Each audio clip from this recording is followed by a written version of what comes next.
Alhamdulillahi Rabbil Alamin.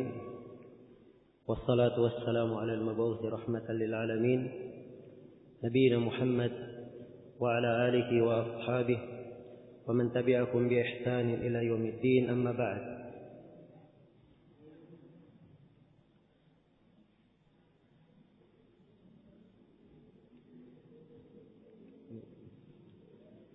Kita masih mendahulukan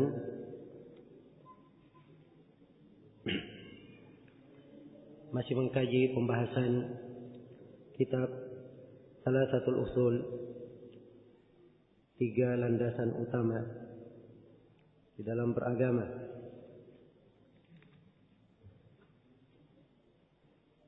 Dan kitab Thalathatul Usul ini sebagaimana telah dijelaskan didahului dengan 3 pendahuluan, 3 rasail, 3 risalah pendahuluan. Kita telah membaca 1 risalah pendahuluan tentang kewajiban untuk mempelajari 4 masalah. Di risalah yang kedua berkata penulis rahimahullahu ta'ala, "I'lam rahimakallah."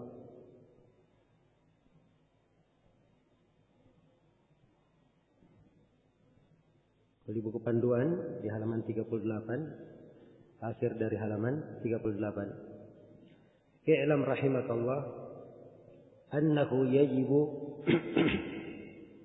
ala kulli muslimin wa muslimatin ta'allumu thalathi hadhihi al-masail wal 'amalu bihinna." I'lam, ketahuilah, rahimakallah, semoga Allah merahmatimu.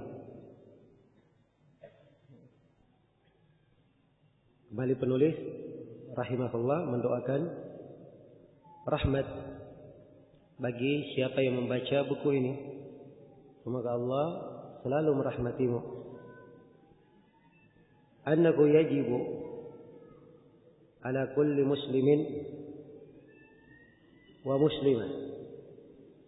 Ya, ketahuilah, maksudnya ketahuilah dengan pengetahuan yang meyakinkan,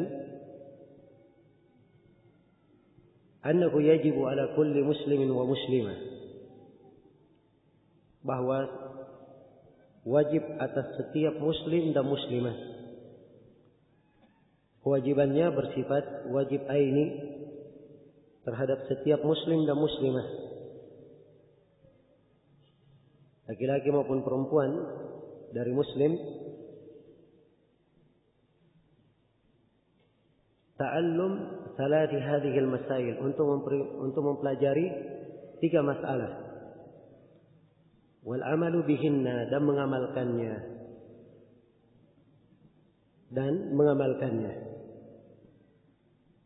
Ya, ini 3 masalah tambahan yang merupakan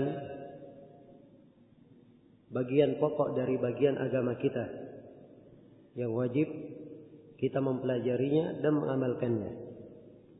Ya, 3 masalah ini secara global. Masalah yang pertama adalah pembahasan tauhid rububiyah. Masalah yang kedua adalah pembahasan tauhid uluhiyah. Dan masalah yang ketiga adalah masalah al-wala wal bara, masalah loyalitas dan kebencian kepada orang-orang kafir. Ini 3 pembahasan yang akan diuraikan oleh penulis di sini. Kata beliau, al-ula, yang pertama, anna Allah khalaqana wa razaqana wa lam yatrukna hamalan, bal arsala ilayna rasulan faman ata'ahu dakhala al-jannah wa man 'asahu dakhala an-nar. Masalah yang pertama, Ingin beliau terangkan bahwa Allah menciptakan kita.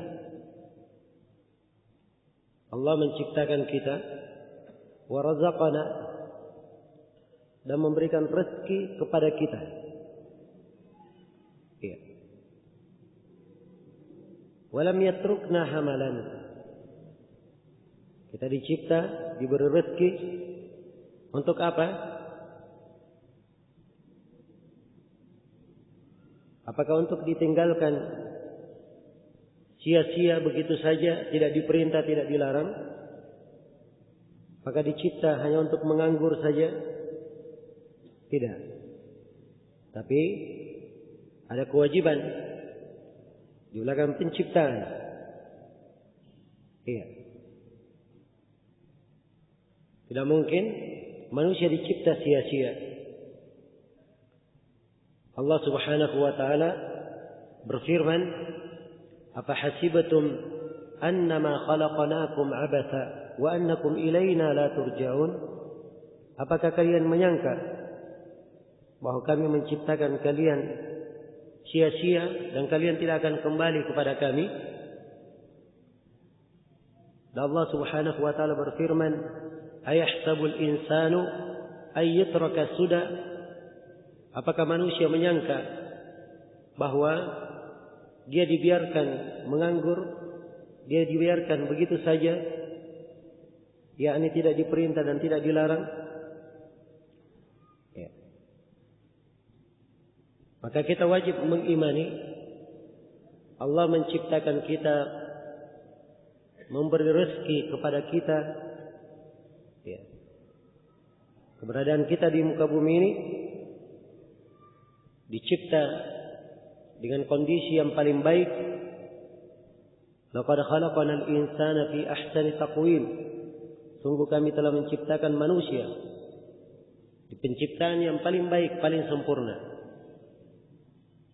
Dan kita diberi rezeki oleh Allah. Sebagaimana setiap yang hidup di muka bumi ini diberi rezeki dari manusia, hewan ternak maupun yang lainnya. Allah berfirman, "Wa ma min dabbatin fil ardi illa 'ala Allahi rizquha." Tidak ada satu hewan melata pun atau tidak ada satu makhluk melata pun yang hidup di atas muka bumi kecuali rezekinya ditanggung oleh Allah. Dan di dalam hadis yang sahih Rasulullah sallallahu alaihi wasallam bersabda, "Inna nafsan lan tamuta hatta tastakmila rizqaha." Sungguhnya seorang jiwa tidak akan meninggal sampai dia sempurna mendapatkan rezekinya. Kalau rezekinya habis, tidak mungkin dia berada di atas muka bumi. Maka setiap jiwa telah ditentukan rezekinya oleh Allah. Allah menciptakan kita, memberi rezeki kepada kita, bukan untuk dibiarkan begitu saja, dijadikan sebagai pengangguran, tapi bal arsala ilaina rasulan, bahkan Allah mengutus kepada kita seorang rasul. Allah mengutus kepada kita seorang rasul. Faman ata'ahu dakhala al-jannah. Siapa yang taat kepada rasul ini, maka dia masuk surga. Wa man asahu dakhala an-nar. Dan siapa yang bermaksiat kepada rasul ini, maka dia akan masuk ke dalam neraka. Iya. Apa dalilnya? Kata beliau, "Wad dalilu qauluhu ta'ala", dalilnya adalah firman Allah Ta'ala, "Inna arsalna ilaikum rasulan syahidan 'alaikum kama arsalna ila fir'auna rasula fa'asa fir'aunur rasula fa'akhadnahu akhdan wabila." Sesungguhnya kami mengutus engkau, sesungguhnya kami mengutus kepada kalian seorang rasul. Ya. Kami mengutus kepada kalian, wahai umat Muhammad, seorang rasul, yaitu Nabi Muhammad sallallahu alaihi wasallam, penutup para nabi dan para rasul. Syahidan alaikum, sebagai saksi terhadap amalan-amalan kalian, kama arsalna ila fir'auna rasula, sebagaimana kami telah mengutus kepada Fir'aun seorang rasul, yaitu Allah telah mengutus Nabi Musa alaihi salam kepada Fir'aun. Fa'asa Fir'aunur rasula fa'akhadnahu akhdan wabila. Tetapi Fir'aun durhaka kepada Rasul yang diutus kepadanya. Kami pun menyiksanya dengan siksaan yang pedih. Ya, Fir'aun disiksa dengan siksaan yang pedih karena bermaksiat kepada Rasul. Maka ini peringatan kepada umat bahwa siapa yang bermaksiat kepada Rasulullah sallallahu alaihi wasallam, maka itu sama saja dengan keberadaan Fir'aun yang bermaksiat kepada Musa alaihi salam. Dan Nabi sallallahu alaihi wasallam bersabda, "Kullu ummati yadkhuluna al-jannata illa man aba." Setiap umatku masuk ke dalam surga kecuali siapa yang enggan, siapa yang tidak mau. Maka sahabat bertanya, "Ya Rasulullah, wa man ya'ba?" Siapa yang tidak mau ini? Kata Nabi sallallahu alaihi wasallam, "Man ata'ani dakhala al-jannah, wa man 'asani faqad aba." Siapa yang taat kepadaku, maka dia masuk surga. Dan siapa yang bermaksiat kepadaku, maka dia akan maka sungguh dia telah enggan untuk masuk surga. Demikian hadis Abu Hurairah yang diriwayatkan oleh Al-Imam Al-Bukhari rahimahullahu taala. Iya. Maka kandungan umum dari masalah yang pertama ini, seorang mengenal tauhid rububiyah Allah. Kita wajib mengetahui bahwa Allah mencipta kita, memberi rezeki. Ya, dan pemberian nikmat ini kepada kita itu di belakangnya ada sebuah kewajiban yang wajib kita tegakkan. Allah mengutus kepada kita seorang Rasul, ya, agar supaya kita taat kepada segala perintah Rasul ini dan meninggalkan segala yang beliau larang. Allah berfirman di ayat yang lain, "Wa ma ataakumur rasulu fakhudhuh wa ma nahakum anhu fantahu." Apa yang Rasul itu bawa kepada kalian, apa yang didatangkan oleh Rasul tersebut, maka ambillah dia. Dan apa yang dilarang oleh Rasul tersebut, maka tinggalkanlah dia. Ini masalah yang pertama yang hendaknya selalu diingat oleh seorang hamba. Ya, bahwa segala kebaikan adalah dalam mentaati Rasulullah sallallahu alaihi wasallam. Dan segala kejelekan adalah siapa yang berpaling dari syariat Rasulullah sallallahu alaihi wasallam. Allah telah mengingatkan, "Falyahdharil ladzina yukhalifuna an amri an tusibahum fitnah aw yusibahum adzabun alim." Hendaknya berhati-hati orang yang menyelisih perintahnya, dia akan ditimpa oleh sebuah fitnah. Fitnah kadang bermakna adab, kadang bermakna ujian, cobaan, dan kadang bermakna kesyirikan. Dia akan ditimpa oleh sebuah fitnah atau ditimpa oleh siksaan yang pedih. Dan Rasulullah sallallahu alaihi wasallam telah mengingatkan, "Wa ju'ilat dallatu was-sagharu 'ala man khalafa amri." Dan telah dijadikan kehinaan dan kerendahan terhadap siapa yang menyelisihi perintahku. Demikian hadis Ibnu Abbas diriwayatkan oleh Imam Ahmad dan selainnya. Berpaling dari apa yang dibawa oleh Rasul ini adalah sebab kehinaan. Dan kehinaan ini akan menimpa umat, melemahkan mereka, menjadikan mereka sebagai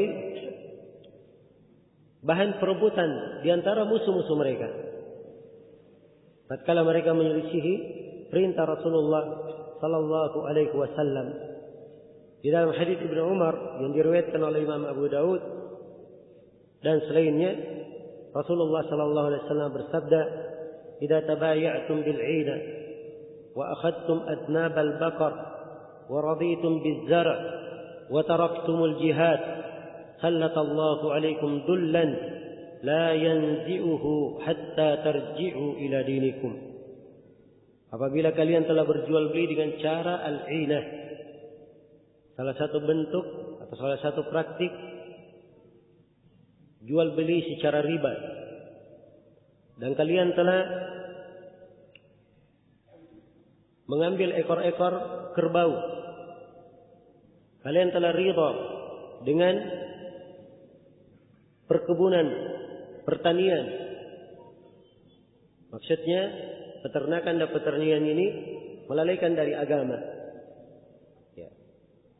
Dan kalian telah meninggalkan jihad. Ini semua 4 penyakit menyelisihi perintah Rasulullah sallallahu alaihi wasallam. Dan 4 penyakit ini pernah dibahasakan oleh Nabi dengan bahasa yang lain. Di hadis Thauban yang diriwayatkan oleh Imam Ahmad. Yushaku an tada'a 'alaikumul umam kama tada'a al-akalata ila qat'atiha. Dikhawatirkan kalian itu akan diperebutkan oleh umat-umat seperti makanan diperebutkan di atas meja, hidangannya diperebutkan di atas meja. Perhatikan bagaimana kehinaan umat, kerendahan oleh musuhnya dianggap hidangan yang diperebutkan, santapan empuk. Maka para sahabat bertanya, ya Rasulullah, amin killatin nahnu yawma'id? Apakah kami waktu itu sedikit sehingga kami sangat hina seperti itu? Kata Nabi, la, bal antum yawma'idin katsir. Tidak, kalian tidak sedikit, bahkan kalian pada waktu itu sangat banyak. Walakinnakum gutha ka gutha'is sayl. Tetapi kalian itu adalah buih, seperti buih di sungai atau buih di air, di lautan. Buih itu tidak ada manfaatnya, tidak ada harganya. Banyak tapi tidak ada harganya. Kemudian Nabi SAW menjelaskan bagaimana rasa wibawa terhadap umat yang tadinya tertanam di hati musuh itu diangkat, dicabut, sehingga musuh tidak lagi takut kepada umat, tidak lagi takut kepada umat Islam. Kemudian Nabi berkata, dan sungguh Allah akan menimpakan kepada kalian penyakit al-wahan. Penyakit al-wahan. Ya, Nabi ditanya, apa al-wahan itu ya Rasulullah? Nabi menjelaskan hubbud dunya wa karahiyatul maut. Cinta dunia dan takut mati. Ini cinta dunia, takut mati ini sama saja dengan 4 penyakit yang kita sebutkan tadi. Ya, bermuamalah dengan cara riba, sibuk dengan peternakan, sibuk dengan pertanian, ini cinta dunia. Meninggalkan jihad, takut mati. Ya. Beliau membahasakan dengan konteks yang berbeda, maknanya sama. Namun di hadits Ibnu Umar, Nabi menyebutkan obatnya. Beliau sebutkan akibat dan beliau sebutkan obat. Kata beliau, kalau kalian sudah ditimpa oleh 4 penyakit itu, sallatallahu alaikum dullan la yanzi'uhu hatta tarji'u ila dinikum.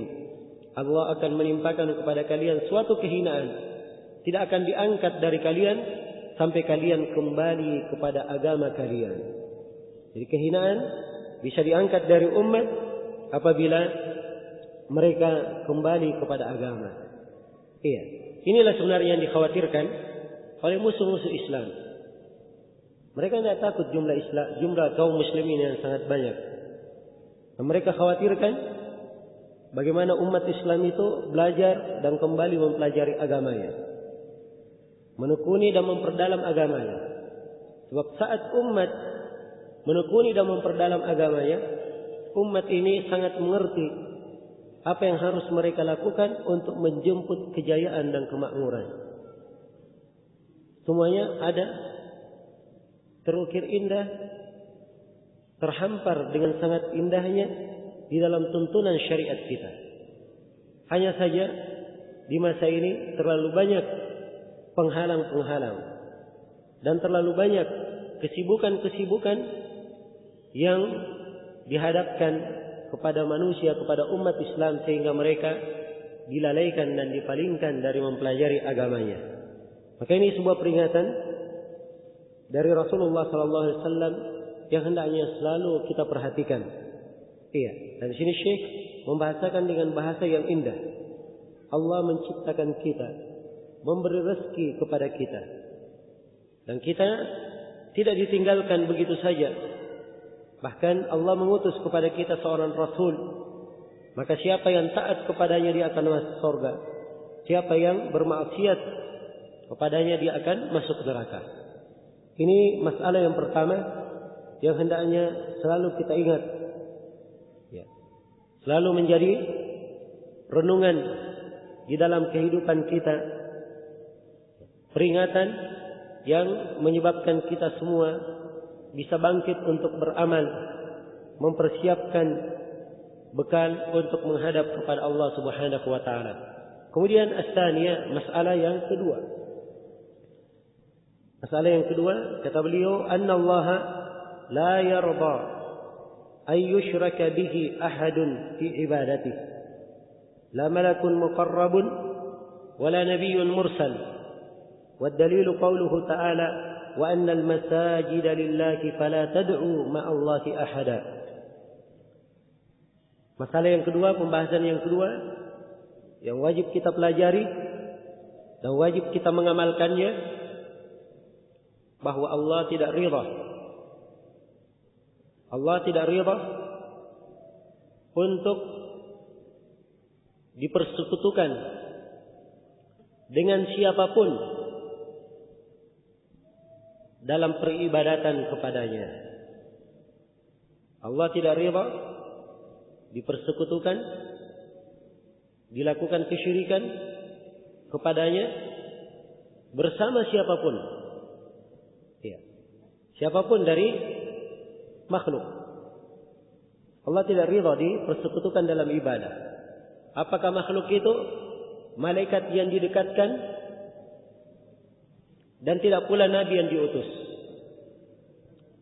Ya, padahal malaikat dan nabi ini adalah dua hamba Allah Subhanahu wa taala yang paling didekatkan oleh Allah dan paling dicintai. Dua makhluk yang paling mulia, malaikat dan nabi. Apa itu malaikat yang didekatkan? Kedekatan malaikat dua jenis. Kedekatan dari sisi mereka dekat dari Allah. Sebab ada malaikat yang menyandang arsy Allah, singgasana Allah. Dan bisa kedekatan bermakna kedudukan. Malaikat yang didekatkan kedudukannya, ditinggikan kedudukannya oleh Allah di sisinya. Demikian pula nabi yang diutus. Malaikat maupun nabi tidak boleh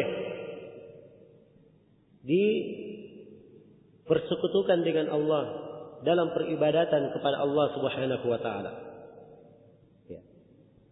Ini masalah yang hendaknya selalu kita pelajari dan kita amalkan.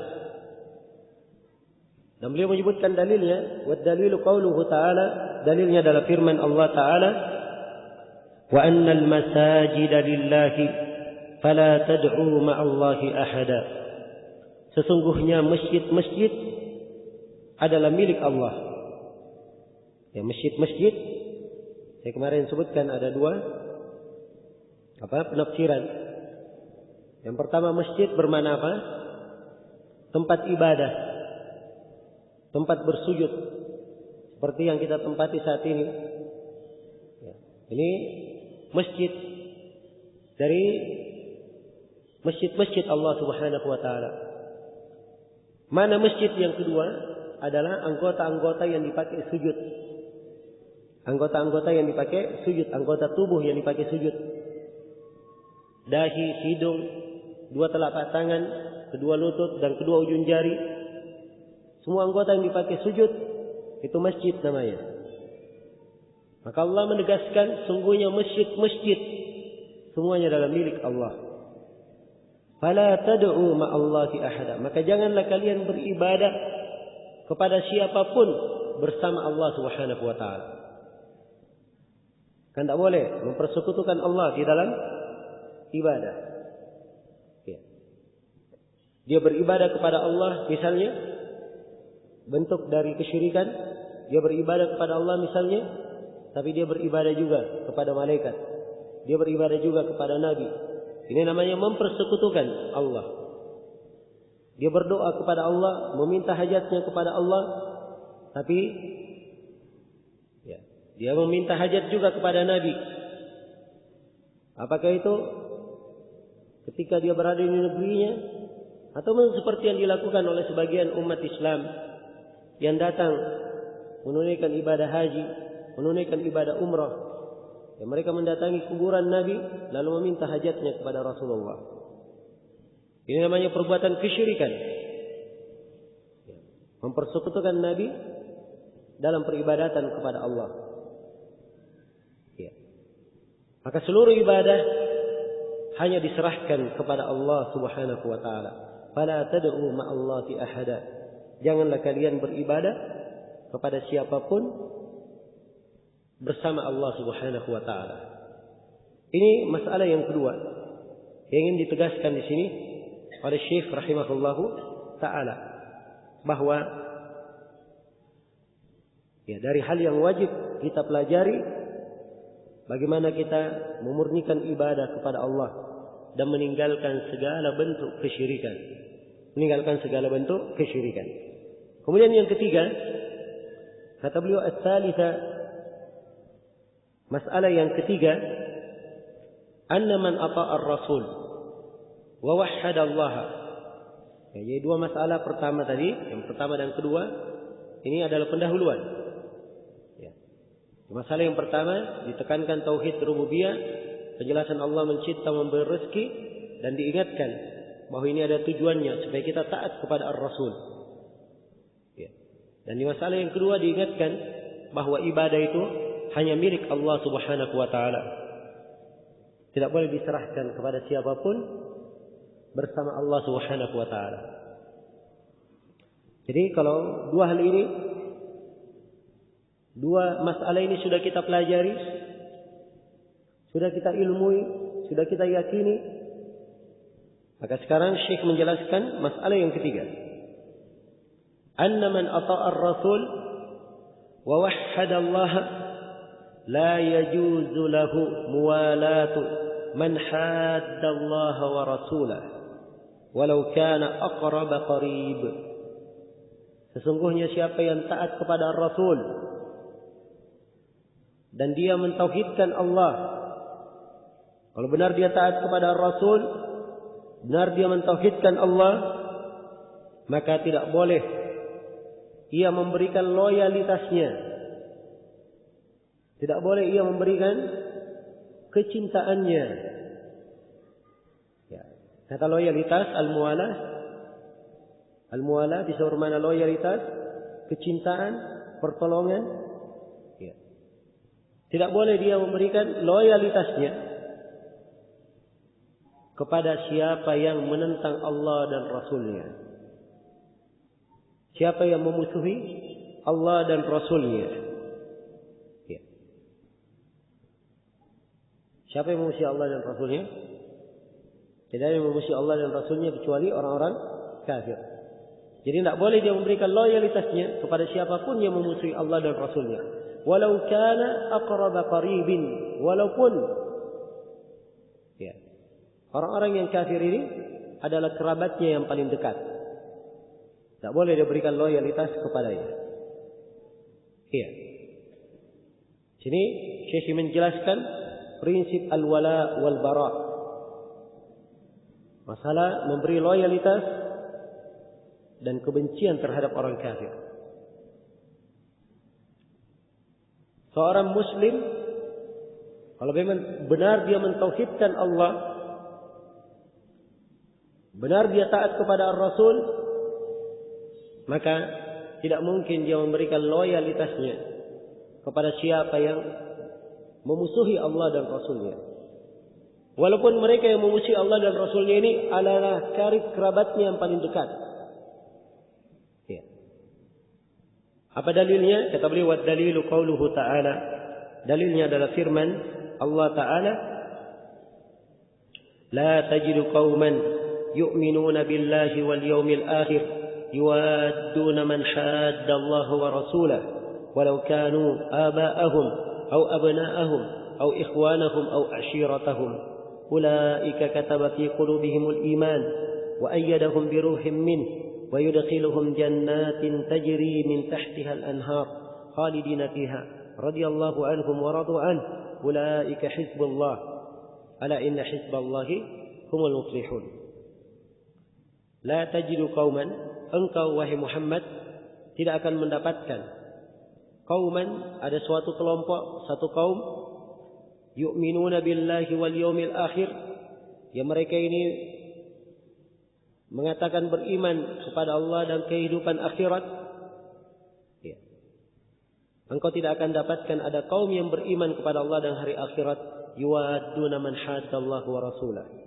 Tidak akan kamu dapatkan mereka memberikan loyalitas, mencintai orang-orang yang memusuhi Allah dan Rasulnya. Ya. Siapa ini yang memusuhi Allah dan Rasulnya? Yaitu dari orang-orang yang kafir. Ya. Dari orang-orang yang kafir kepada Allah Subhanahu wa Ta'ala. Ya.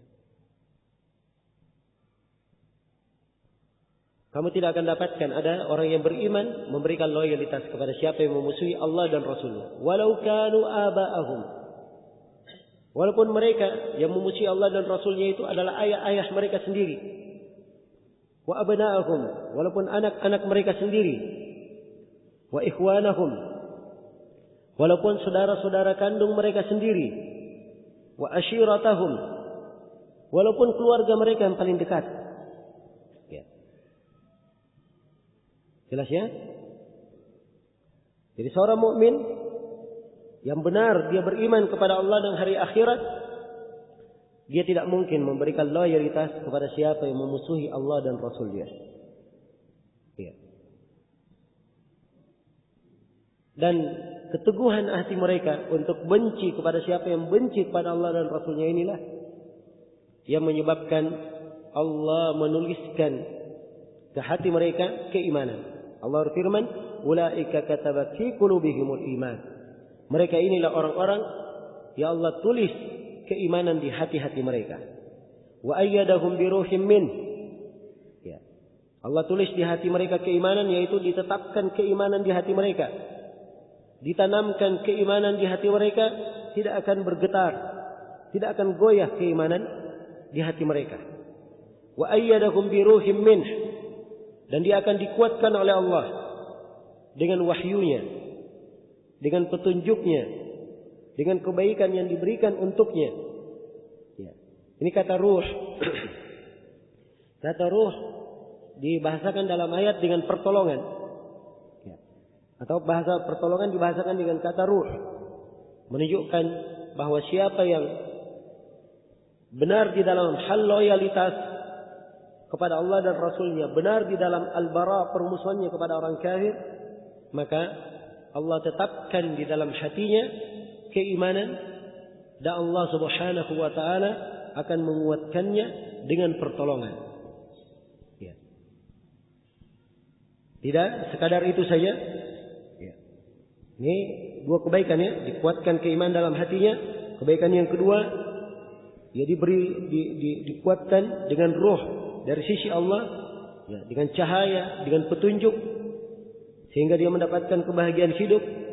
Kemudian manfaat yang ketiga yang dia dapatkan, wa yudkhiluhum jannat tajri min tahtiha al-anhar khalidina fiha, dan dia dimasukkan ke dalam surga, mengalir di bawahnya sungai-sungai, mereka kekal di dalamnya. Ini kebaikan yang ketiga yang dia dapatkan. Kebaikan yang keempat, radhiyallahu anhum. Allah ridha kepada mereka. Ya. Kalau hamba sudah diridhai oleh Allah, ini luar biasa. Allah ridha kepada mereka. Dan keridhaan Allah itulah yang paling besar. Allah berfirman, "Wa ridwanum minallahi akbar." Dan keridhaan dari Allah itulah yang paling besar. Ini didapatkan oleh mukmin yang tidak memberikan loyalitasnya kepada orang kafir. Kemudian yang kelima dari manfaat mukmin yang tidak memberikan loyalitasnya kepada orang kafir, ya Allah firman, waradu anhum, dan mereka juga ridha kepada Allah. Ya, mereka ridha kepada Allah, ini si hamba ridha kepada Allah Subhanahu wa taala, ia dimasukkan ke dalam surga pada hari kiamat. Dimasukkan ke dalam rumah yang penuh dengan keutamaan. Kemudian yang terakhir, ulaika hizbullah. Ala inna hizballahi humul muflihun. Mereka inilah adalah hizbullah, golongan Allah. Golongan Allah. Ya, disebutkan golongan Allah. Ya, kelompok Allah ini pembahasan menunjukkan dekatnya mereka dengan Allah. Dan Allah Subhanahu wa taala ya, menjamin keberadaan mereka.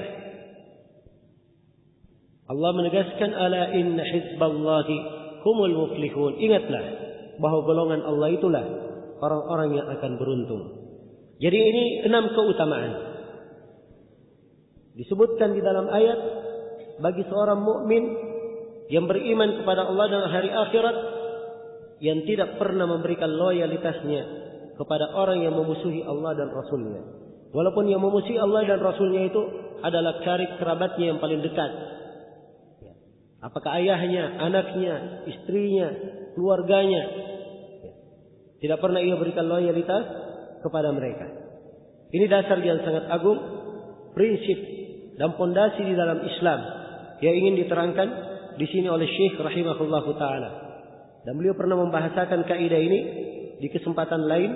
Beliau berkata, la yastaqimu lil insani islamun walau wahhada Allah wa taraka syirka illa bi adawatil musyrikin wa tasrihu lahu bil adawati wal baghdha. Kata beliau, tidak akan tegak keislaman seorang hamba walaupun dia mentauhidkan Allah, walaupun dia meninggalkan kesyirikan. Tidak akan tegak keislamannya kecuali kalau dia memusuhi kaum musyrikin dan dia terang-terangan menyatakan permusuhan kepada mereka.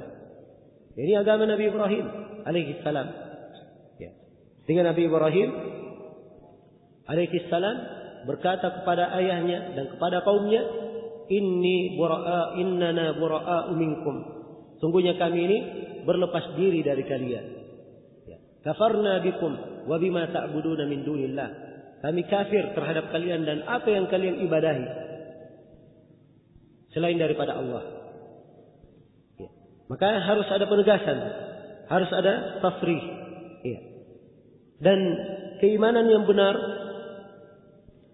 apabila telah kuat di dalam hati, maka ini memberikan pengaruh. Di antara pengaruhnya, ia akan kuat memberikan loyalitas kepada kaum mukminin. Ia cinta kepada kaum mukminin dan dia akan semakin berlepas diri dari orang-orang kafir. Kata Syekhul Islam Ibn Taimiyah rahimahullahu taala, "Idza qawiya ma fil qalbi min at-tasdiq wal ma'rifati wal mahabbati lillahi wa rasulih, aujaba bughdha a'da'illah."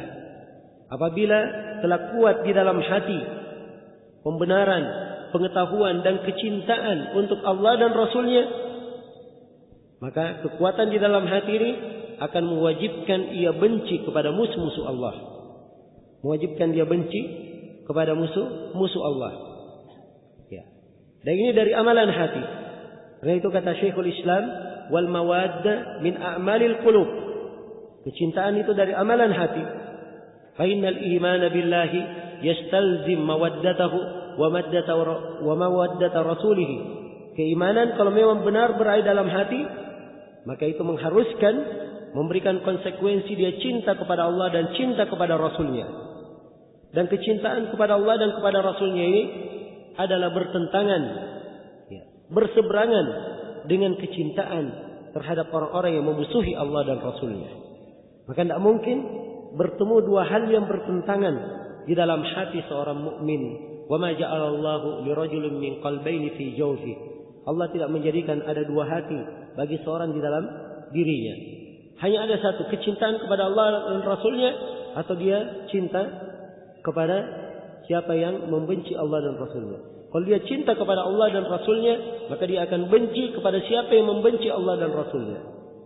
Demikian pula sebaliknya, apabila dia memberikan loyalitas kepada siapa yang menentang Allah dan Rasulnya, mengusir Allah dan Rasulnya, pasti akan sirna kecintaan kepada Allah dan Rasulnya di dalam hatinya. Iya. Kemudian di sini yang perlu saya ingatkan di dalam masalah pembahasan loyalitas, ya, pembahasan loyalitas terhadap orang kafir ini adalah hal yang sangat diharamkan di dalam syariat. Dan pemberian loyalitas kepada orang kafir di dalam agama kita diterangkan dua jenis. Ada dua jenis. Loyalitas kepada orang kafir ada dua jenis. Jenis yang pertama, loyalitas disebut dengan kata at-tawalli. Loyalitas sempurna. Dia cinta kepada kekafiran, cinta kepada kesyirikan, cinta kepada orang yang melakukannya, dan menolong orang-orang kafir untuk menundukkan kaum muslimin. Dan di antara bentuknya juga ia bergembira kalau orang kafir itu menang terhadap umat Islam. Ia bergembira kalau kafir itu lebih jaya daripada umat Islam. Loyalitas yang seperti ini adalah kekafiran yang mengeluarkan dari keislaman. Ini kekafiran yang mengeluarkan dari apa? Dari keislaman. Allah berfirman, "Wa may yatawallahum minkum fa innahu minhum." Itu dalilnya. Mau dia dikeluarkan dari Islam. Allah berfirman, siapa yang memberikan tawalli, loyalitas kepada mereka, maka ia dianggap dari mereka. Dianggap dari mereka. Sekali lagi, ukuran loyalitasnya, dia cinta kepada kekafiran, cinta kepada kesyirikan, dan lebih bergembira kalau penghuni pelaku kesyirikan itu berjaya di atas Islam, berjaya di atas umat Islam. Jelas ya? Ini yang pertama. Kemudian yang kedua dari loyalitas, ada yang disebut dengan nama al-muwalah. Disebut dengan nama al-muwalah. Dia memberikan loyalitas dalam bentuk kecintaan, pertemanan terhadap orang kafir yang sifatnya keduniaan. Yang sifatnya keduniaan. Maka loyalitas yang seperti ini dosa besar. Terhitung apa? Terhitung dosa besar. Tidak dikafirkan. Terhitung dosa besar. Tidak dikafirkan. Karena Allah berfirman di dalam Al-Quran, "Ya ayyuhalladzina amanu la tattakhidu aduwi wa aduwakum awliya'a tulquna ilaihim bil mawaddah." Wahai orang-orang yang beriman, janganlah kalian jadikan musuhku dan musuh-musuh kalian sebagai wali-wali yang kalian berikan kecintaan kepada mereka.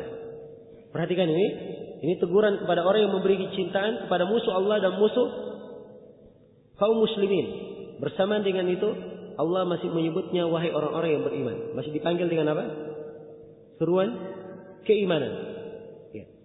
Menunjukkan bahwa loyalitas yang jenis ini tidak mengkafirkan. Sisa di sini satu poin yang sangat penting. Apa ukuran yang membedakan bahwa ini loyalitas mengkafirkan dan ini loyalitas tidak mengkafirkan? Apa yang membedakan? Apa ukurannya? Ukurannya adalah dilihat kepada jenis loyalitasnya.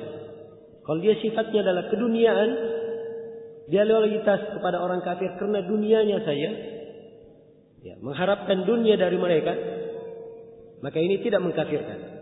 Tapi kalau loyalitasnya kepada orang kafir, bentuknya dia lebih cinta kekufuran di atas keislaman, lebih senang orang-orang kafir berjaya di atas umat Islam, maka ini sifatnya apa? Mengkafirkan, keluar dari agama. Iya. Karena itu seorang mukmin tidak mungkin ada loyalitas di dalam dirinya terhadap orang-orang kafir. Seorang mukmin yang sempurna keimanannya tidak akan memberikan loyalitas kepada orang-orang kafir. Jenis loyalitas yang kedua,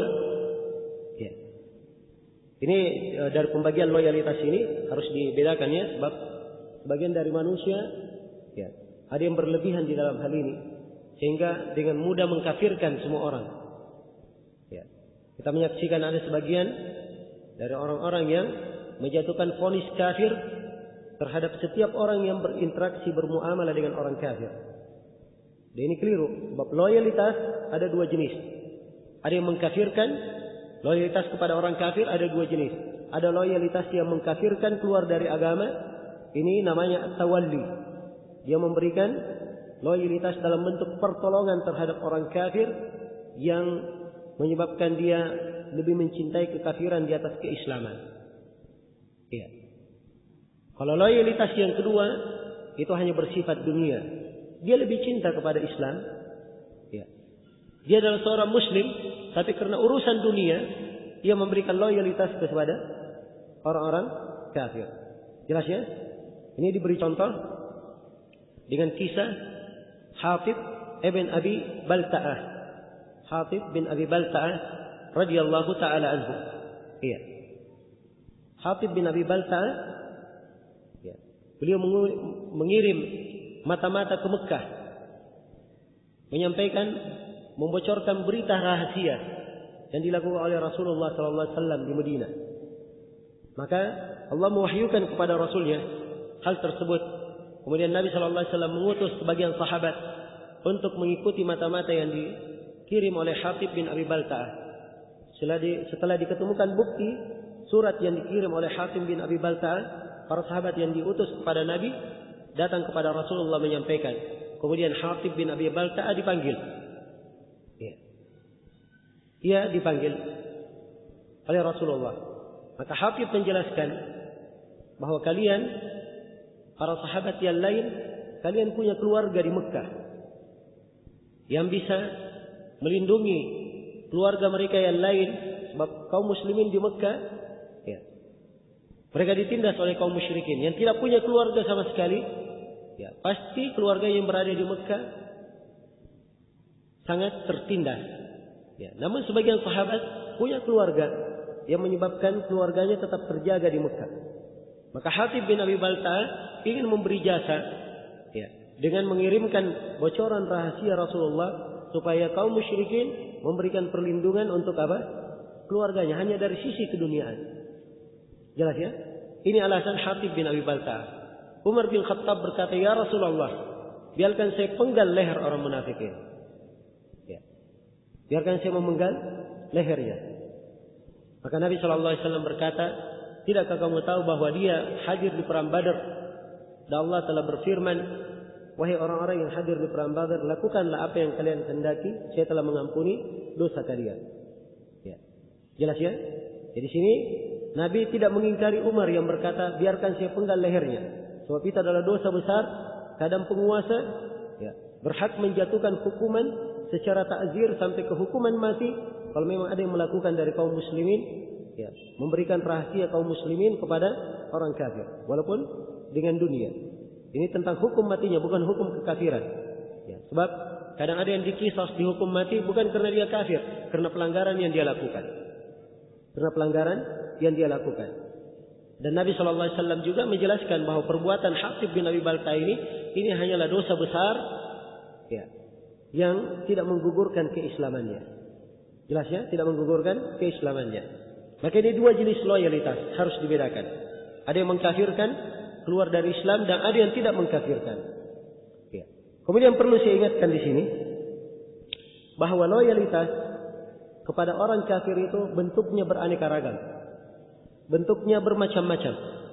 Di antara bentuknya adalah apa yang disebutkan oleh Syekh Sulaiman bin Abdullah bin Muhammad bin Abdul Wahhab, cucu dari penulis.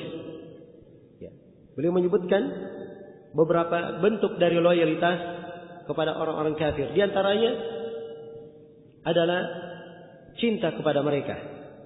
Ya. Di antaranya condong kepada kehidupan dunia mereka. Di antaranya adalah, ya, yang ketiga di antaranya mereka bermuka manis, ya, bermudahana, ya, bermudahana di depan mereka. Ya, kalau di depan mereka kelihatannya oh tidak seperti itu, tapi hatinya membenci. Dia tampilkan hal yang berbeda dengan zahirnya. Zahirnya berbeda dengan batinnya. Ini dari bentuk loyalitas. Dan dari bentuk loyalitas terhadap mereka adalah taat kepada mereka, pada apa yang mereka pimpin dan apa yang mereka isyaratkan. Dan dari bentuk loyalitas kepada mereka adalah mendekatkan orang-orang kafir kepada penguasa-penguasa Islam. Dia mendekatkan orang-orang kafir kepada penguasa-penguasa Islam. Dan di antara loyalitas kepada mereka adalah bermusyawarah, meminta pertimbangan, meminta nasihat kepada mereka. Meminta nasihat kepada mereka. Dari bentuk loyalitas kepada mereka adalah memanfaatkan mereka pada sebuah perkara dari perkara umum kaum muslimin. Yang merupakan perkara umum kaum muslimin. Dan di antara bentuk loyalitas kepada mereka adalah tersenyum, berlepas muka untuk membahagiakan mereka. Membahagiakan mereka. Dan dari bentuk loyalitas kepada mereka adalah membantu mereka dalam perkara-perkara kekafiran mereka. Bentuk dari loyalitas kepada mereka. Demikian pula dari bentuk loyalitas kepada mereka adalah mengikuti hawa nafsu mereka. Kalau si kafir ini merayakan hari raya mereka, atau si kafir ini melaksanakan kegiatan kemaksiatan mereka, ia membiarkannya, mengikutinya, maka ini bentuk dari loyalitas kepada mereka. Demikian pula dari bentuk loyalitas kepada mereka adalah menamakan mereka dengan penamaan-penamaan yang dengan gelar-gelar yang mengangkat dan menyanjung mereka. Dengan gelar-gelar yang mengangkat dan menyanjung mereka. Demikian pula dari loyalitas terhadap orang kafir, tinggal di negeri-negeri mereka. Tinggal di negeri-negeri mereka. Ini beberapa bentuk dari bentuk loyalitas kepada orang kafir. Tapi di sini ada poin pembahasan yang penting saya ingatkan. Dibedakan antara loyalitas dan berbuat baik. Dibedakan antara loyalitas dan apa? Berbuat baik. Loyalitas kepada orang kafir hukumnya haram. Sebagiannya mengkafirkan keluar dari Islam, sebagiannya dosa besar. Kalau berbuat baik kepada orang kafir, kafir yang tidak memusuhi umat Islam, boleh kita berbuat baik kepadanya. Jelas ya? Dia sebagai tetangga kita, kita boleh berbuat baik kepadanya. Dia sebagai manusia yang hidup bersama kita di dalam satu negara, kita boleh berbuat baik kepadanya. Jelas ya? Karena itu dalam Islam ada aturan bagaimana kaum muslimin itu bertetangga dengan Allah. Telah berfirman di dalam Al-Quran, La yanhakumullahu anil ladina lam yuqatilukum fid dini wa lam yukhrijukum min diyarikum an tabarruhum wa tuqsitu ilaihim innallaha la yuhibbul muqsitin. Atau innallaha yuhibbul muqsitin. Allah tidak pernah melarang kalian. Tidak pernah melarang kalian dari orang-orang yang tidak memerangi kalian dalam agama. Kafir yang tidak memerangi kalian dalam agama, tidak mengeluarkan kalian dari negeri kalian, tidak mengusir kalian dari negeri kalian. Kafir yang seperti ini Allah tidak melarang kalian untuk berbuat baik kepada mereka dan berlaku adil kepada mereka. Umat Islam dituntut berbuat baik, berlaku adil terhadap tetangga. Kita diperintah memuliakan tetangga. Jelas ya? Tetangga tidak boleh diganggu, membuat mereka tidak tenang. Kemudian kalau mereka misalnya lapar, kita memiliki kelebihan makanan, boleh diberi. Ini dari perbuatan baik. Dari perbuatan baik kepada orang kafir, dia adalah orang tua kita, misalnya, datang berkunjung ke rumah, maka boleh diterima sebagai tamu. Dan itu bukan bentuk dari loyalitas. Sebab loyalitas artinya apa? Kecintaan. Dan seorang berbuat baik belum tentu dia cinta. Belum tentu dia apa? Dia cinta. Maka dibedakan antara dua hal ini. Dan inilah yang sering disalahmaknakan oleh sebagian orang. Sebagian orang memaknakan berbuat baik itu bermakna boleh loyalitas kepada orang kafir, sehingga muncul ucapan-ucapan sama saja antara muslim dan kafir. Jelas ya? Semuanya adalah bersaudara dengan kata semuanya adalah bersaudara. Dan ini keliru.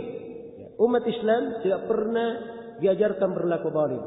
Tidak pernah diajarkan berlaku tidak adil. Terhadap orang kafir pun di pengadilan andai kata si muslim yang keliru, maka muslim yang dikelirukan, bukan si kafir. Ya. Keadilan ditegakkan. Jelas ya? Keadilan ditegakkan. Ya. Maka dibedakan antara loyalitas dan berbuat baik. Dan ini dari fikih di dalam pembahasan yang banyak dari umat Islam tidak bisa membedakannya. Tidak bisa membedakannya. Maka loyalitas di dalamnya ada bentuk dari kecintaan. Bentuk dari kecintaan. Adapun perbuatan baik, dia adalah melaksanakan apa yang diperintah oleh Allah Subhanahu wa taala. Kita diperintah untuk berbuat baik pada tetangga. Nabi bersabda, "Man kana yu'minu billahi wal yawmil akhir falyukrim jarah." Siapa yang beriman kepada Allah dan hari akhirat, dia muliakan tetangganya. Kafir termasuk dari tetangga. Nabi sallallahu alaihi wasallam bersabda, "Man qatala mu'ahadan lam yarah raihatal jannah." Siapa yang membunuh kafir mu'ahad, kafir yang ada ikatan perjanjian dengan kita untuk tidak saling berperang, siapa yang membunuh kafir mu'ahad, dia tidak mencium baunya surga. Tidak mencium baunya surga. Sebab ini ketentuan agama, dijaga. Sebab umat Islam kalau membuat perjanjian, ada perdamaian antara muslim dan kafir, maka perdamaian dijaga. Ya, sebab ini janji. Ya, harus dijaga.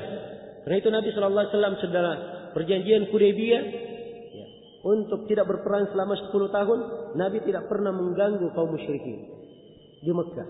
Beliau menjalankan isi perjanjian. Tapi kaum musyrikin di Mekah yang dahulu membatalkan perjanjian. Karena mereka membatalkan perjanjian, maka umat Islam membatalkan perjanjian. Bukan mereka yang bermula membatalkan perjanjian tersebut.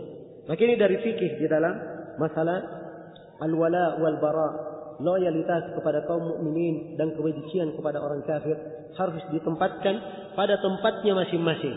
Harus didudukkan sesuai dengan ketentuan yang telah diterangkan di dalam syariat kita. Kemudian satu lagi yang perlu saya ingatkan di sini, bahwa menyerupai orang kafir di dalam zahir, ini akan mewariskan kecintaan dan kesenangan kepada mereka di dalam batin. Ya. Karena itu seorang mukmin dia tidak bertasyabbuh dengan orang-orang kafir. Tidak bertasyabbuh dengan apa? Orang-orang kafir. Ya. Kebiasaan dan budaya tasyabbuh ini sudah mulai menjelajahi banyak dari umat Islam. Ya. Subhanallah, yang menjadi kiblat mereka bukan lagi Ka'bah. Menjadi kiblat mereka bukan lagi umat Islam, bukan lagi Al-Quran dan As-Sunnah. Sebagian umat ada yang kiblatnya ke barat sana. Ya, apa saja yang datang dari sana, apakah dalam bentuk model pakaian, ya, apakah dalam bentuk gaya kehidupan, maupun yang lainnya, dengan serta-merta mereka ikuti. Ini tasyabbuh dengan mereka dalam zahir. Ya, menyerupai mereka dalam hal yang zahir. Dan penyerupaan kepada mereka secara zahir, ini adalah hal yang dilarang dalam agama. Karena bisa mewariskan penyerupaan dan kecintaan di dalam hati. Ya, kecintaan di dalam hati. Karena itu dari dasar prinsip agama kita diharamkan untuk bertasyabbuh dengan orang kafir. Nabi sallallahu alaihi wasallam bersabda, "Man tasyabbaha biqaumin fahuwa minhum." Siapa yang menyerupai satu kaum, maka dia termasuk dari kaum tersebut. Bahkan Allah Subhanahu wa taala berfirman di dalam Al-Qur'an, "Tsumma ja'alnaka 'ala syari'atin minal amri fattabi'ha wa la tattabi' ahwa'al ladzina la ya'lamun." Kemudian kami jadikan engkau Nabi Muhammad di atas syariat dari perkara. Ada syariat untuk kita. Ikutilah syariat itu dan jangan kalian ikuti selainnya. Ya, janganlah kalian mengikuti hawa nafsu orang-orang yang tidak mengetahui. Ya. Maka tidak boleh tasyabbuh dengan orang kafir. Apakah tasyabbuh dalam hari raya mereka? Tasyabbuh dalam tahun baru mereka? Ya, tasyabbuh di dalam kebiasaan mereka. Ya. Dan ukuran tasyabbuh yang diharamkan, ya, ukurannya adalah tasyabbuh pada hal yang merupakan ciri keagamaan mereka atau ciri kehidupan dunia mereka. Tasyabbuh pada mereka dalam hal ini itu adalah hal yang tidak diperbolehkan. Hal yang tidak diperbolehkan. Jelas ya?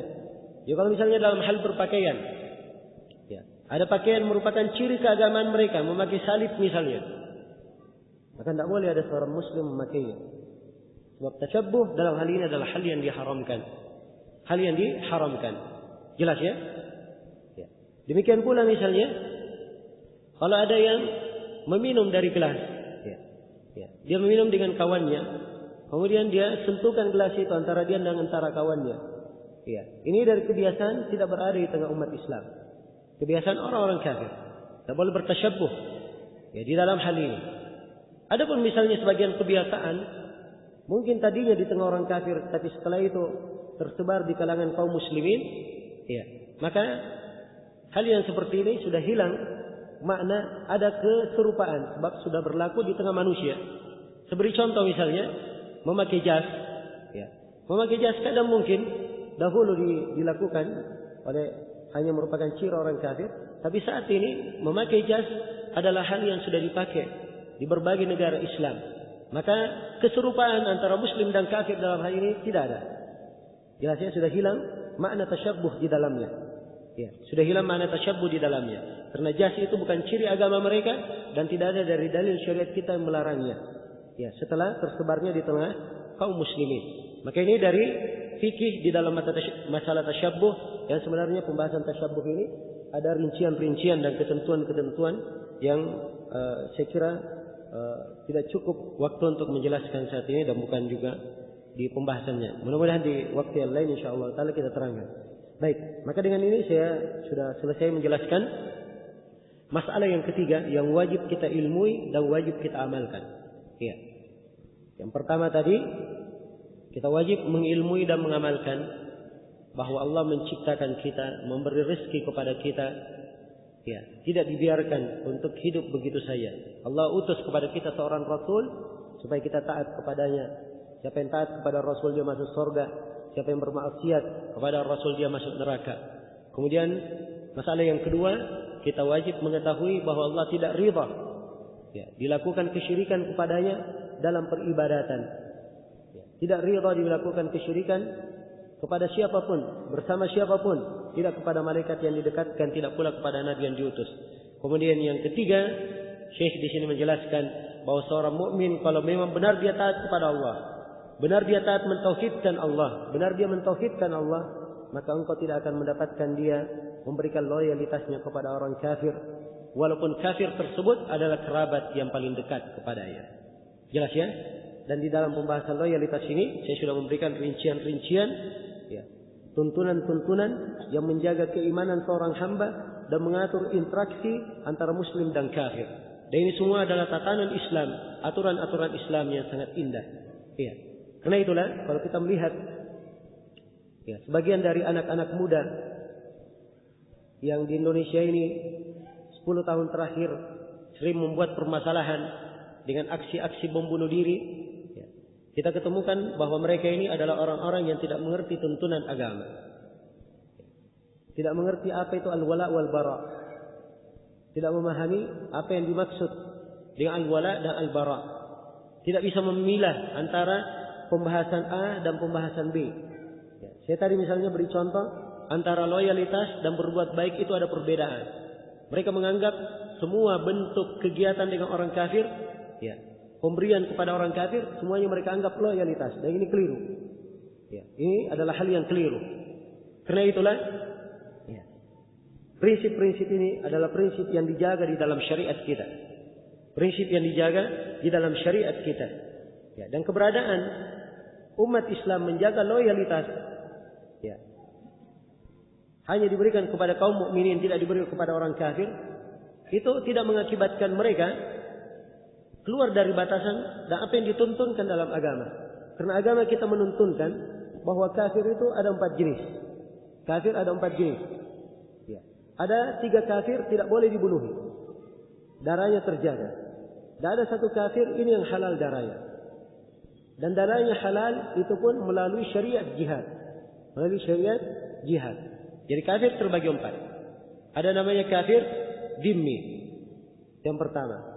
Yang kedua ada namanya kafir musta'min atau musta'man. Yang ketiga ada namanya kafir mu'ahad. Dan yang keempat namanya kafir harbi. Kafir yang pertama kafir dhimmi adalah kafir yang tinggal di bawah lindungan negara. Ya. Ia adalah penduduk negara dan tinggal di bawah lindungan negara, taat kepada menunaikan kewajibannya di negara sebagaimana kaum muslimin menunaikannya. Maka kafir yang seperti ini disebut kafir dhimmi. Disebut kafir apa? Kafir dhimmi. Ya. Dan keberadaan umat selain umat Islam, kita hidup bersama di negeri ini, mereka dihitung sebagai kafir apa? Dihitung sebagai kafir dhimmi. Kafir dhimmi tidak boleh dibunuhi di dalam syariat kita. Rasulullah bersabda, "Dhimmatul muslimina wahida yas'a biha adnahum." Dhimmah, perjanjian kaum muslimin, ya, menjaga dhimmah itu adalah kewajiban seluruh kaum muslimin. Satu kewajiban dijaga oleh lapisan yang paling bawahnya sampai lapisan paling atasnya. Semuanya menjaga. Kalau pemerintah melindunginya, maka rakyat dari bawah wajib untuk melindunginya. Ya. Jelas ya? Kafir yang kedua namanya kafir musta'min. Kafir yang meminta jaminan keamanan. Ya. Dia bukan penduduk negara. Bukan penduduk negara. Ya. Namun dia ingin masuk ke negara tersebut. Ingin berkunjung ke negara tersebut. Ya. Maka dia minta jaminan keamanan kepada negara supaya dilindungi untuk masuk di dalam negara. Maka apabila negara memberikan jaminan keamanan, wajib bagi seluruh anggota di dalam negara, seluruh rakyat untuk memelihara jaminan keamanan tersebut. Ya.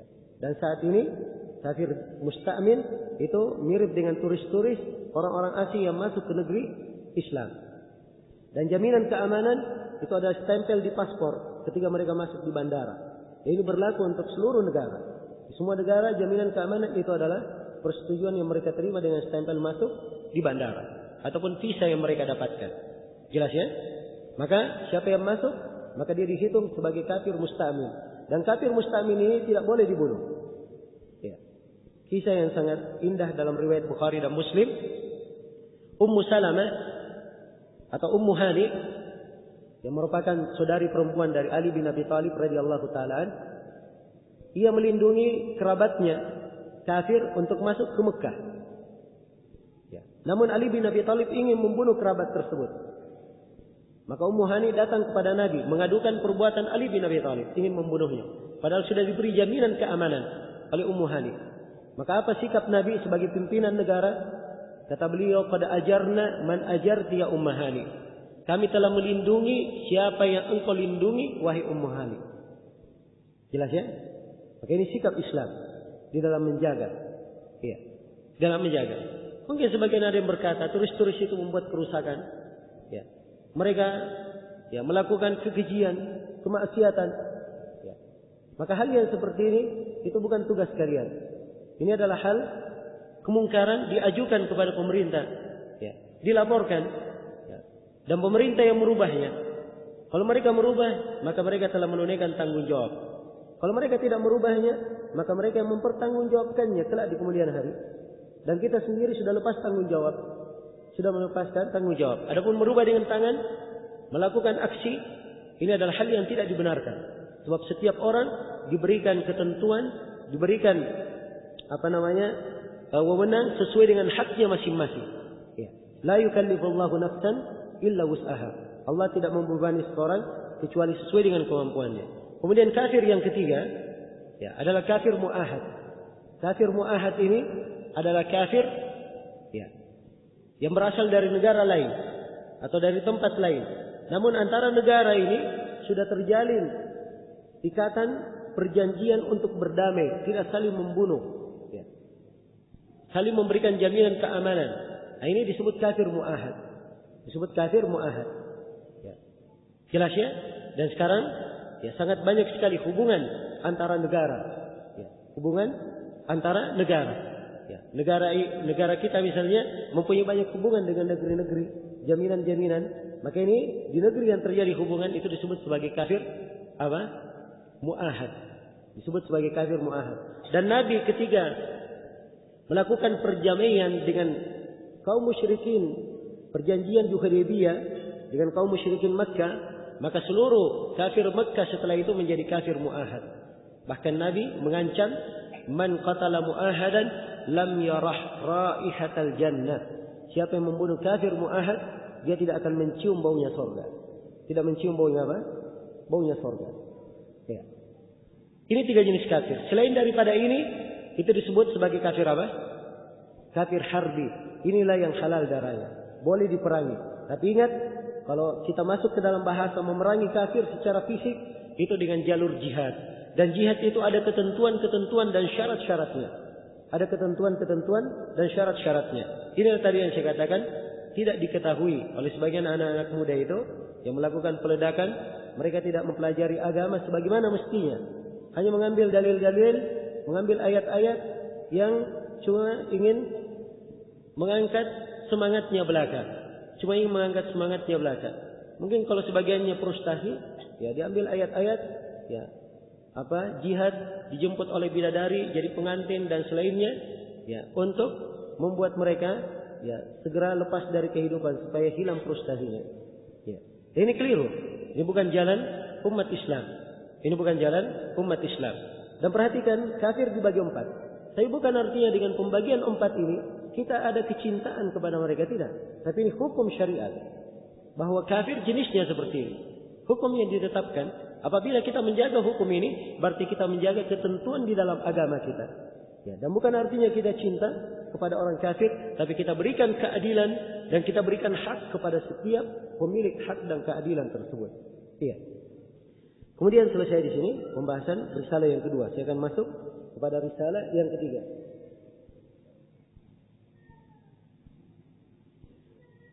Risalah yang ketiga, Syekh rahimahullahu taala berkata, "I'lam arsyadakallahu li ta'atihi anna al-hanifiyata millata Ibrahim an ta'budallaha mukhlishan lahud-din wa bidzalika amara Allah jami'an nasi wa khalaqahum laha kama qala ta'ala wa ma khalaqatul jinna wal ins illa liya'budun."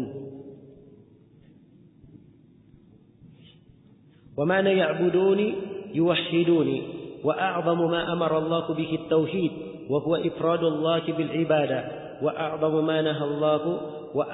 ما نهى عنه الشرك وهو دعوة غيره معه والدليل قوله تعالى واعبدوا الله ولا تشركوا به شيئا.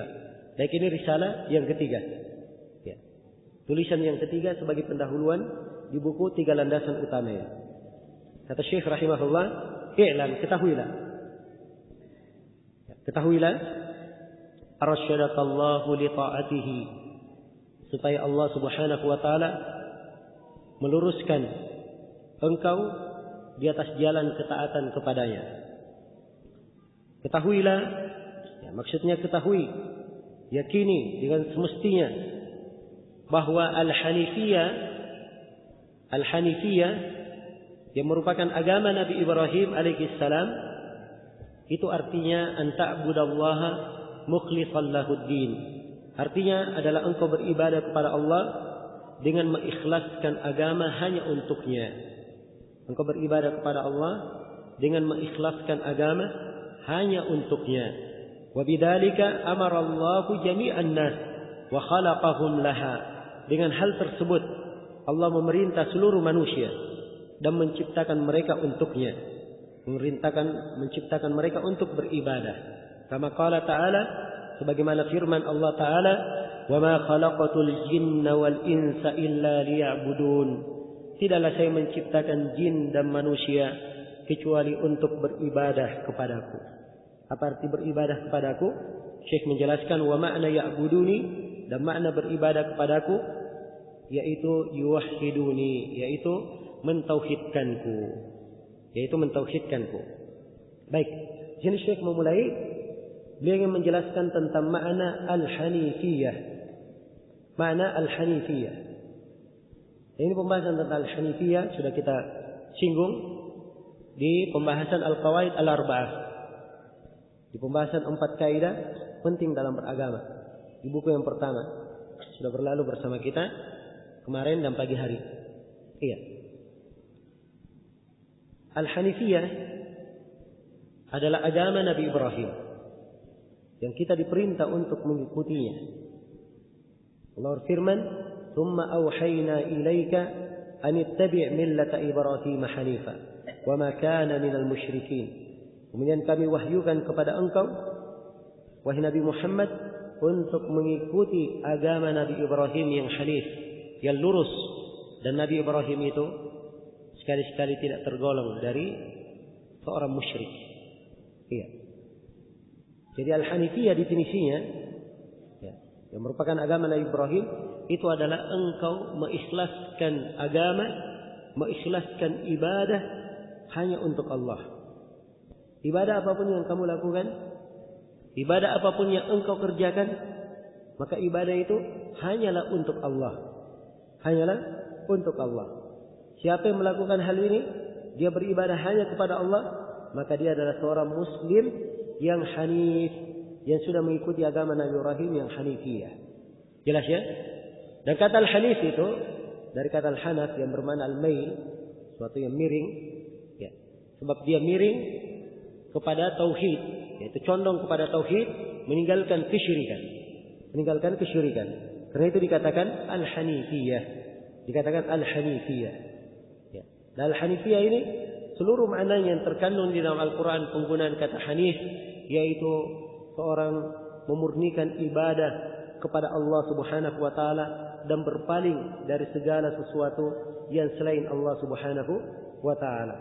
Dia hanya murni beribadah kepada Allah Subhanahu wa taala. Iya.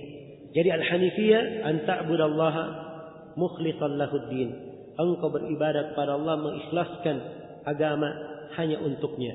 Dan ini sebagaimana firman Allah Subhanahu wa taala, "Wa ma umiru illa liya'budullaha mukhlishina lahud-din." Ya. Tidaklah mereka diperintah. Tidaklah mereka diperintah. Ya. Itu seluruh manusia. Tidaklah mereka diperintah kecuali untuk beribadah kepada Allah. Mukhlishina lahud-din, dengan mengikhlaskan agama hanya untuknya. Hunafa, sebagai orang-orang yang apa? Yang hanifi.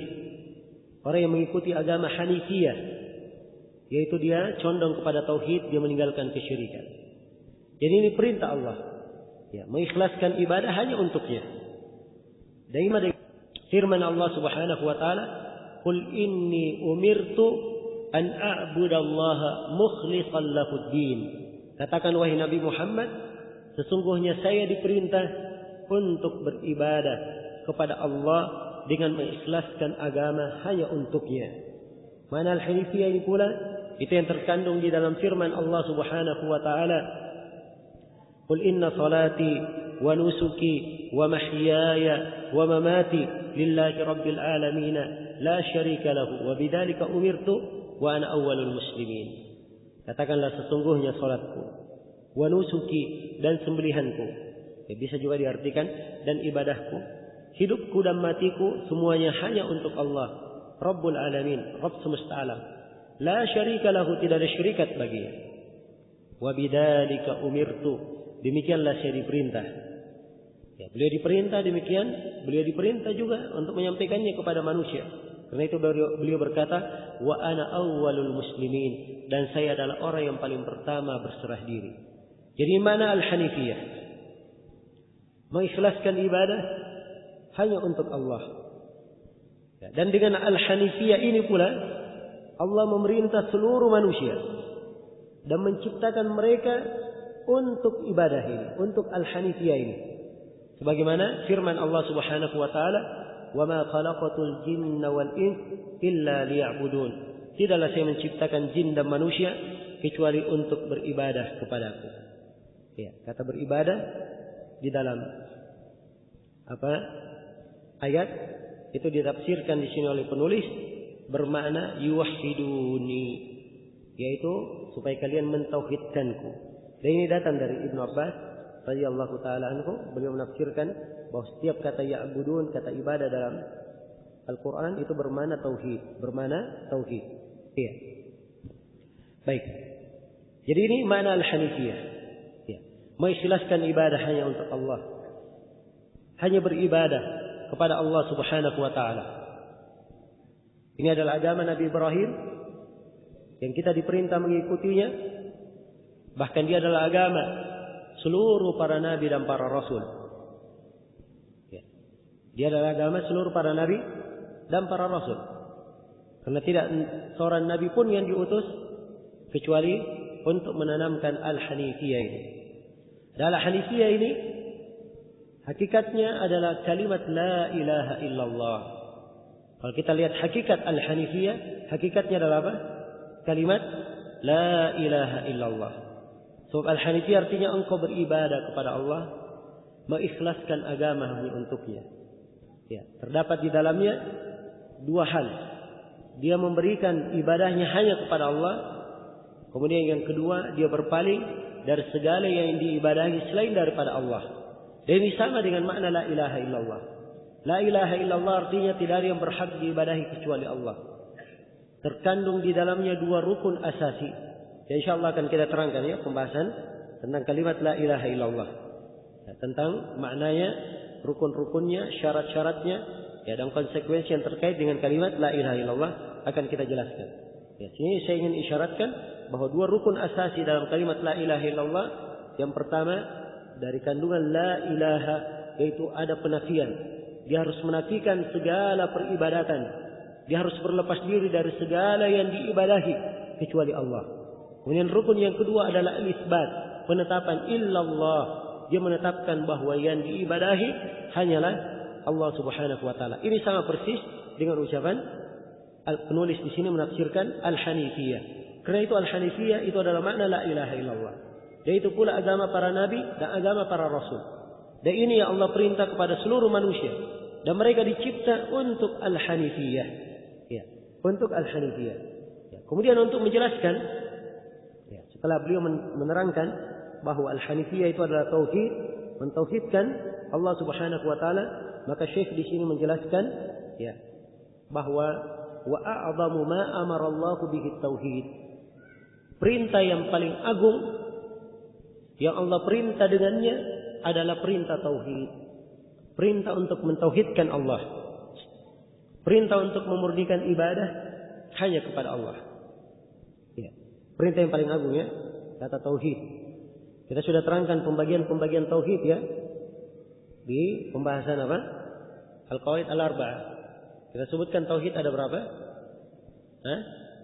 Ada 3. Ya, tauhid ada 3. Yang pertama tauhid apa? Rububiyah. Yang kedua tauhid uluhiyah. Yang ketiga tauhid asma wa sifat. Ini sudah kita jelaskan. Dan di sini Syekh ketika menjelaskan tauhid, beliau tafsirkan dengan ucapan beliau wa huwa ifradullahi bil ibadah, yaitu mengesahkan Allah di dalam ibadah. Ini mana tauhid apa ini? Mengesahkan Allah dalam ibadah. Mana tauhid rububiyah atau uluhiyah atau asma wa sifat? Mana tauhid uluhiyah? Jadi beliau membahasakan tauhid hanya tauhid uluhiyah. Kenapa? Sebab sudah berlalu bersama kita tauhid rububiyah itu tidak ada permasalahan di kalangan manusia, semuanya mengakui. Ya, kaum musyrikin di masa Nabi pun mengakui. Karena itu beliau mengingatkan tauhid apa? Tauhid uluhiyah di sini. Beliau mengingatkan tauhid uluhiyah. Kalau ingin kita definisikan tauhid secara luas, maka tauhid itu definisinya dengan definisi umum adalah ifradullah ta'ala. Iya. Ifradullah ta'ala fima kana min khasaisihi. Ya. Mengesahkan Allah Subhanahu wa taala pada segala sesuatu yang merupakan kekhususan Allah Subhanahu wa taala. Yang merupakan hak khusus Allah Subhanahu wa taala. Allah yang berhak mencipta, memberi rezeki, menghidupkan, mematikan. Ini kekhususan Allah, tauhid rububiyah. Kita esahkan Allah dalam kekhususan ini. Allah yang bersendirian dalam diibadahi, maka kita esahkan Allah di dalam kekhususan ini. Dan Allah Subhanahu wa taala memiliki nama-nama dan sifat, maka kita esahkan Allah Subhanahu wa taala dalam kekhususan ini yang merupakan kekhususan Allah. Ini yang disebut dengan nama apa? Dengan nama tauhid secara umum. Tapi Syekh di sini ingin menggambarkan dan menjelaskan bahwa tauhid adalah perintah yang paling agung di dalam Al-Qur'an. Perintah yang paling agung di dalam Al-Qur'an. Iya. Saya sudah menjelaskannya beberapa sudut dari keagungannya. Di antara sudutnya, seluruh para nabi dan para rasul diutus untuk menyampaikan tauhid ini. Dan di antara keagungannya, perintah yang paling pertama di dalam Al-Quran adalah perintah tauhid. Dan larangan yang paling pertama di dalam Al-Quran adalah larangan berbuat kesyirikan. Ya. Silahkan baca Al-Quranul Karim, buka dari Al-Fatihah, maka kita akan menemukan perintah yang paling pertama adalah di surah Al-Baqarah di awal-awal surah. Ya. Ya ayuhan nasu ubudu rabbakumul ladzi khalaqakum walladzina min qablikum. Wahai sekalian manusia, beribadalah kalian kepada Rabb kalian yang menciptakan kalian dan orang-orang sebelum kalian. Ini perintah apa? Perintah yang paling pertama. Dan larangan yang paling pertama, fala taj'alu lillahi andadan wa antum ta'lamun. Jangan kalian menjadikan untuk Allah tandingan-tandingan sedangkan kalian mengetahuinya. Maka ini menunjukkan bahwa tauhid adalah hal yang paling agung di dalam Al-Quran, atau hal yang paling agung dari hal yang diperintah oleh Allah Subhanahu wa taala. Iya. Bahkan pentingnya tauhid ini, ya. Pentingnya tauhid ini, Ibnul Qayyim rahimahullahu taala menjelaskan bahwa seluruh Al-Qur'anul Karim semuanya adalah mengandung tauhid. Mengandung apa? Mengandung tauhid. Iya. Ibnul Qayyim menyebutkan, ya. Kata beliau, kaidah umum dalam hal ini, setiap ayat dalam Al-Quran pasti terkandung di dalamnya tauhid, mempersaksikan tentang tauhid, menyeru kepada tauhid. Kenapa? Beliau terangkan, karena Al-Quran, apakah dia berita tentang Allah, tentang nama-namanya, tentang sifat-sifatnya, dan tentang perbuatannya. Ya. Ini tauhid apa ini? Hah?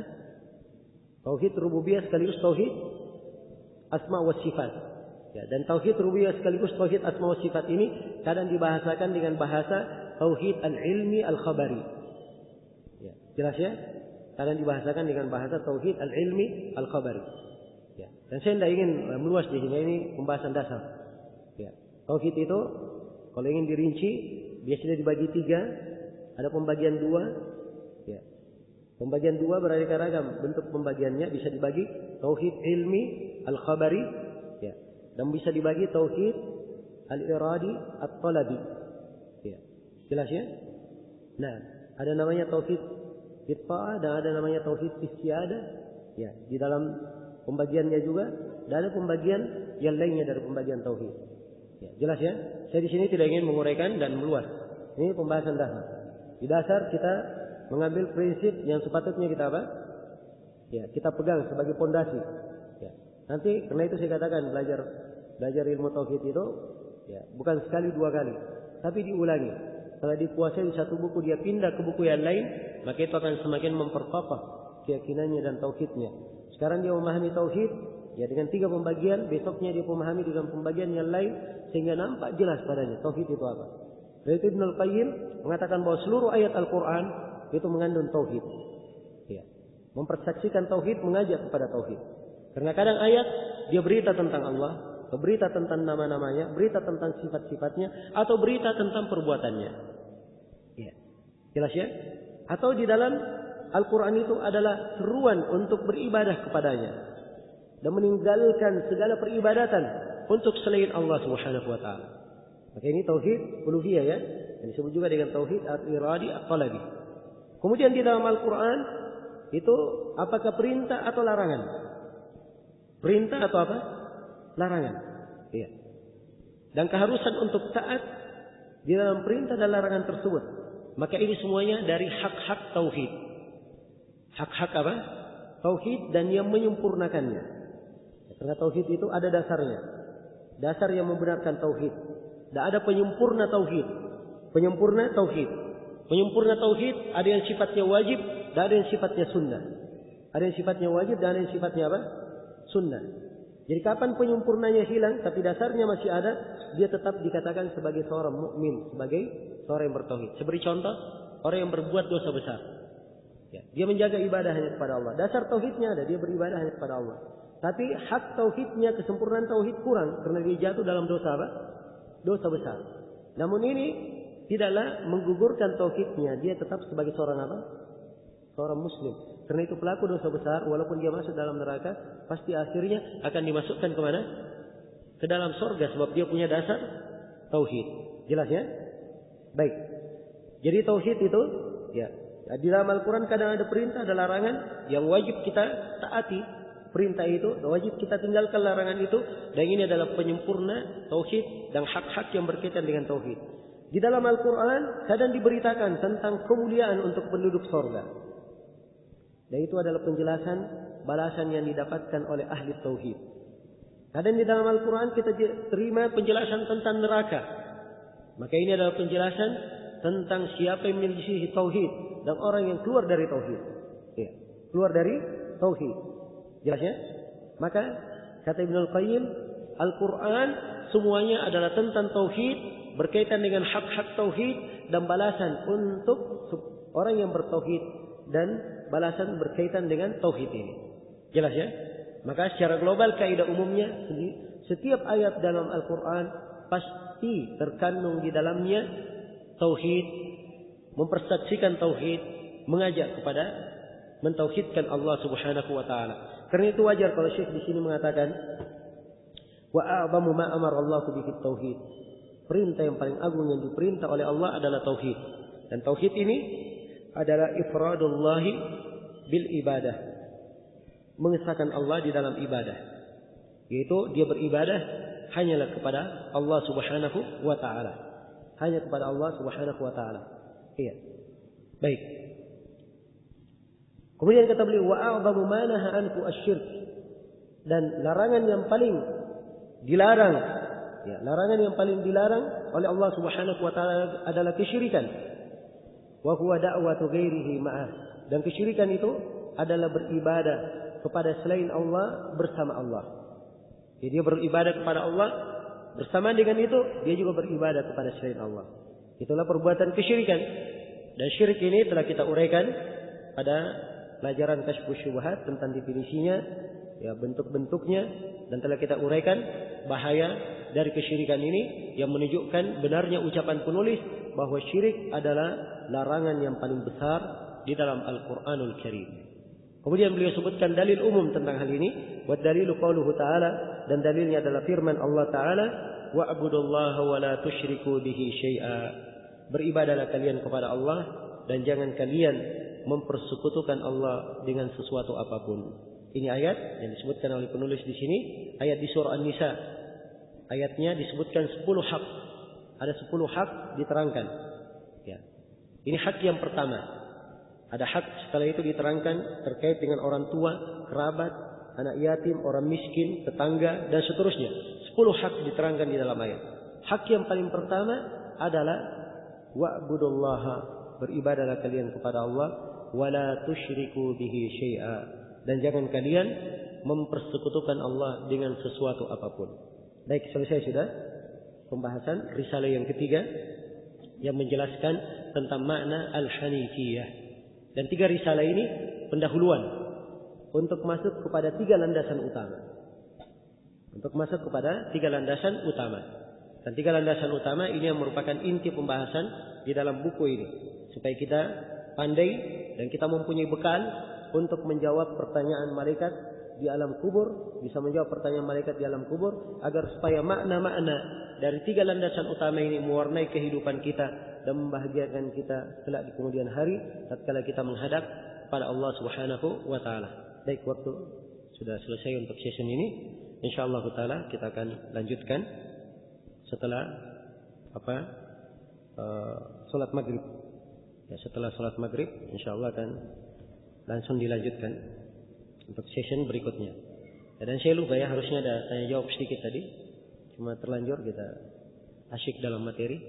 Ya, insyaallah kalau ada pertanyaan nanti di session setelah salat Isya insyaallah. Ya, untuk sementara saya cukupkan sampai sini. Subhanakallahumma bihamdik asyhadu an la ilaha illa anta astaghfiruka wa atubu ilaik. Walhamdulillahirabbil alamin. Wassalamualaikum warahmatullahi wabarakatuh.